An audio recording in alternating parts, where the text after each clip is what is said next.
निर्यातक्षम केळी उत्पादक शेतकरी या ग्रुपच्या माध्यमातून टाकळी या ठिकाणी हनुमंत जाधव चेअरमन यांच्या केळीच्या बागेमध्ये सर्व शेतकरी आपण एकत्र आलेलो आहेत। उद्दिष्ट हाच आहे की आपण आपली केळी निर्यातक्षम कशा प्रकारे पिकवू शकतो आणि आपल्या ग्रुपचे नाव पण तेच आहे की निर्यातक्षम केळी उत्पादक शेतकरी। त्या हिशोबाने BI करणे किंवा बागेतील जी कामं आहेत ते खूप महत्त्वाचे आहेत। त्यासाठी आपण बागेला BI म्हणजे बर्ड इंजेक्शन कशा पद्धतीने केलं पाहिजे त्याचे आपण शेतकऱ्याच्या प्लॉटवरती जाऊन मार्गदर्शन आपल्याला आपल्या ग्रुपचे सोमनाथ हुलगे करत आहेत। त्या हिशोबाने आपण आज एकत्रित आलेलो आहे। औषध पाणी तर ह्या ठिकाणी तुम्ही पाहू शकता की औषध पाणी आपण पंपामध्ये औषध घेतलेलं आहे। तर आपण ह्याच्यामध्ये कॉन्फिडॉर पंप हे 1 लिटरसाठी 1 मिली या पद्धतीने बॅटरी चार्जिंगचा पंप आहे। हाही लांचा आहे, त्याला आपण सुई जोडून सर्व तयारी केलेली आहे।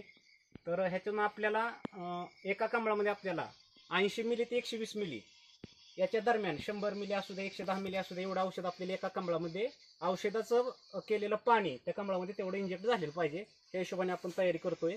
तर आता इथं बघू शकता की आपण एक कंबळ आहे, त्याला आडवं येणारं पान आपण कट केलेलं आहे आणि त्याला आपण आता इंजेक्शन करतो आहे। तर इंजेक्शन करण्याची पद्धत अशी आहे की पंप आपण फुल चार्जिंगचा घेतलेला आहे।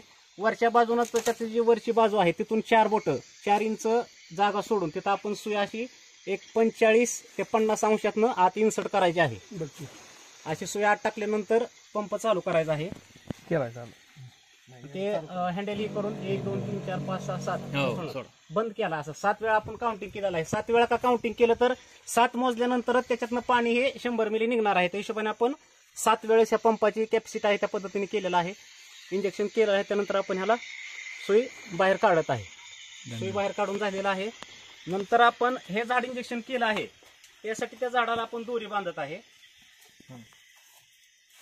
ही दोरी झाडाला बांधली जाते।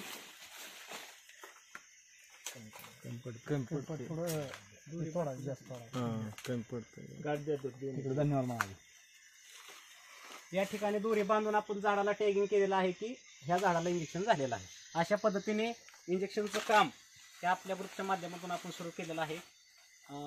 सर्व शेतकरी बांधवांचे व्हिडिओ पाहिल्याबद्दल धन्यवाद, आभारी आहे।